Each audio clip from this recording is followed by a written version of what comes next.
Hey everyone, welcome to This Explainer. Today, we're diving straight into the absolute non-negotiable rules of cruise ship cabins. Whether you're a seasoned sailor with a dozen cruise lanyards hanging in your closet, or you're stepping onto a gangway for the very first time, understanding these strict maritime regulations is completely vital. Honestly, following them can save you hundreds of dollars, prevent some genuinely gruesome injuries, and, most importantly, keep you from being unceremoniously kicked off your ship in a foreign port. So what actually happens when you treat your cruise cabin exactly like a standard hotel room on land? Well, the short answer, absolute disaster. It's arguably the #1 foundational mistake you can make the moment you step aboard. Why? Because it lulls you into this false sense of security that can literally ruin your entire vacation in the blink of an eye. Think about it. On land, a hotel is a pretty forgiving environment, right? The rules are flexible, the stakes are relatively low, and if you make a mistake, it usually just results in a minor inconvenience or maybe a polite call from the front desk. But out on the water, a cruise cabin is a completely different beast. It operates as part of a floating mini-city, governed by incredibly strict maritime safety laws. The consequences for breaking them aren't just a slap on the wrist. They're severe, and they are often immediate.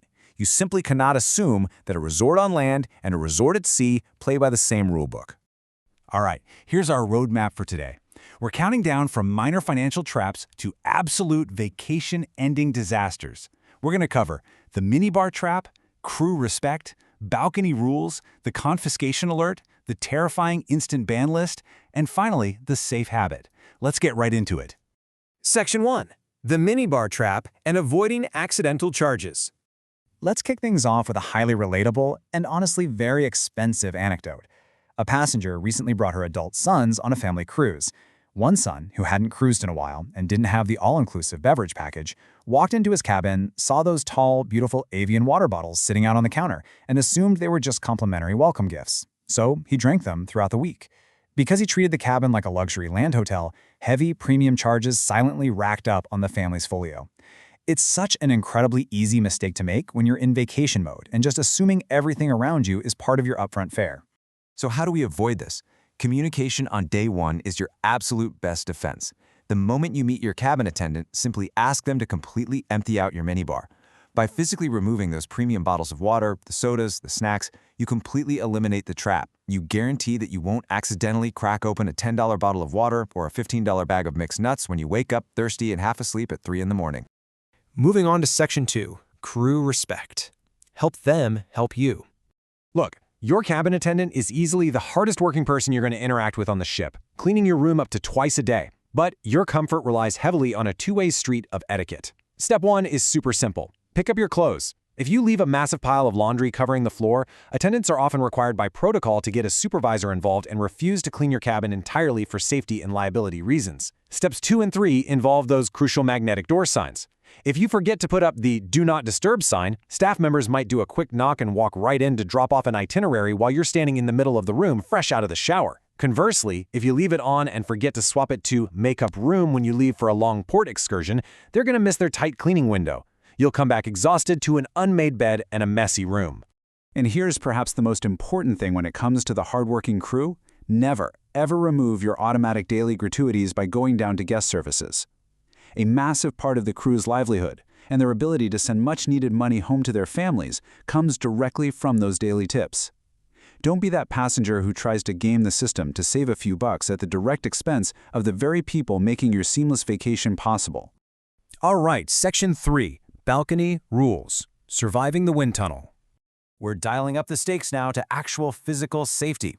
This is a terrifying phenomenon known as the wind tunnel effect. Picture this. Your ship is moving at 20 knots through unpredictable ocean winds. If you open your balcony door to let in the sea breeze and simultaneously open your front cabin door to the interior hallway, a massive high-velocity pressure change occurs instantly. The suction is so extreme that those heavy, solid wood cabin doors will slam shut with violent, unstoppable force. Our sources note a horrifying, completely true incident where a passenger literally had the tip of his finger cleanly severed off by a slamming door because of this exact mistake. The pressure differential is absolutely no joke. Beyond avoiding the dangerous wind tunnel, balconies have strict non-negotiables you absolutely must abide by. First, never sit or stand on the railings. I mean, nobody falls off a modern cruise ship by accident. It really only happens when people intentionally climb on the furniture or leverage themselves over the railings for a photo.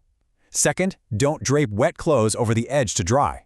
Not only is it a serious fire hazard if an ember from a smokestack or an upper deck floats down, but a sudden gust of wind is a fantastic way to permanently lose your favorite swimsuit to the Atlantic Ocean.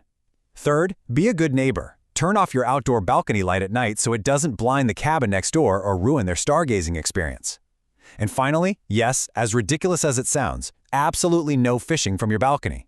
People have actually tried it with smuggled lines, and it will get you in massive trouble with maritime authorities. Next up, Section 4, Confiscation Alert.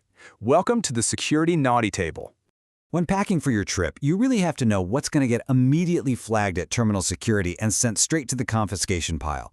Irons and clothing steamers, strictly forbidden because they generate intense, unregulated heat and draw massive power, making them a huge fire hazard on a ship. Instead of trying to sneak them aboard, just rely on the cruise line's pressing service. Surge-protected power bars, also banned because they actually interfere with a cruise ship's unique electrical grid and can cause dangerous electrical shorts. Swap them for a cruise-approved, non-surge power cube. And if you use a CPAP machine for sleeping, standard household extension cords are a definite no-go. Contact the cruise line well in advance, and they'll safely provide a compliant cord and a jug of distilled water waiting right there in your room when you arrive. Okay, this next warning literally cannot be overstated. Under no circumstances should you ever hang clothes on the cabin sprinkler head. If you need extra drying space for your swimsuits, use the retractable line built into the shower or bring strong magnetic hooks to attach to your metal walls. Our sources highlight a completely disastrous story where passengers hung a heavy clothing hanger directly on the delicate ceiling sprinkler. The weight snapped the small glass bulb inside, instantly triggering the ship's fire suppression system. It completely flooded their cabin with black, foul-smelling stagnant water, ruined all their luggage, destroyed their electronics, and forced them to be relocated while dealing with massive damage fees. It's a true nightmare scenario brought on by a tiny lapse in judgment. Which brings us to Section 5, the Instant Ban List, Immediate Eviction Offenses. We have now reached the absolute deal breakers, folks. These zero-tolerance policies will get you forcefully escorted off the ship at the very next port, and you'll be left to find your own expensive flight home. Smoking anywhere inside the cabin or on your private balcony is strictly forbidden due to the catastrophic risk of fire at sea. And take note, modern cruise lines treat vaping exactly the same as smoking cigarettes. Lighting candles or incense? That's an open flame in a confined space, and it's an immediate eviction. Finally, bringing CBD gummies or marijuana. Even if it's perfectly legal in your departure city or your home state, the moment you step on that gangway, you're operating under federal and international maritime law, which classifies these as illegal, heavily prohibited substances. And honestly, the consequences for those specific, severe violations go far beyond just a ruined week at sea. If you're caught sneaking in a banned substance like CBD or blatantly lighting a fire hazard on your balcony, you can be hit with the ultimate penalty: banned for life. This means your current vacation is instantly over, and your profile is permanently flagged in their security system. You'll never be allowed to sail with that specific cruise line ever again, and because many major lines are owned by the exact same massive parent companies, that ban often automatically extends to all of their sister brands worldwide. Finally, we have Section 6, the Safe Habit. Let's talk about disembarkation day disasters. Throughout your trip, you absolutely need to establish a strict, non-negotiable routine with your cabin safe. Items like passports, fine jewelry, extra cash, and your vital prescription medications should always be locked away the moment you aren't using them. Keeping them secured prevents them from being lost in the bedding, accidentally thrown out with the room service trays, or misplaced during a chaotic, rushed port day. But the most dangerous moment involving your cabin safe actually happens on your very last morning, when you're exhausted and just trying to get off the ship. Here's a massive reality check for disembarkation day. Once you step off that ship for the final time, you cannot go back for the contents of your safe.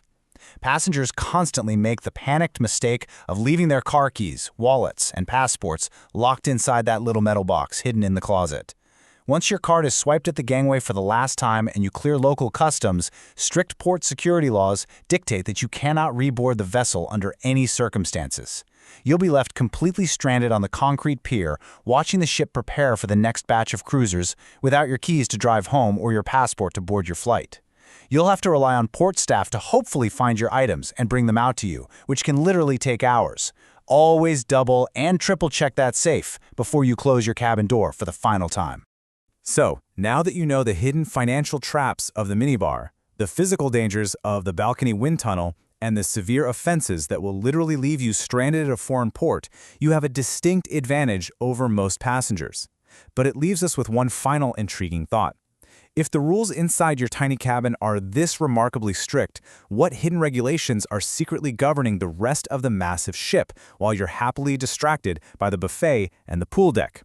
Keep these cabin rules in mind, treat the hardworking crew with the immense respect they deserve, and you're guaranteed a much smoother, safer voyage. Thanks for joining me on this explainer, and happy cruising.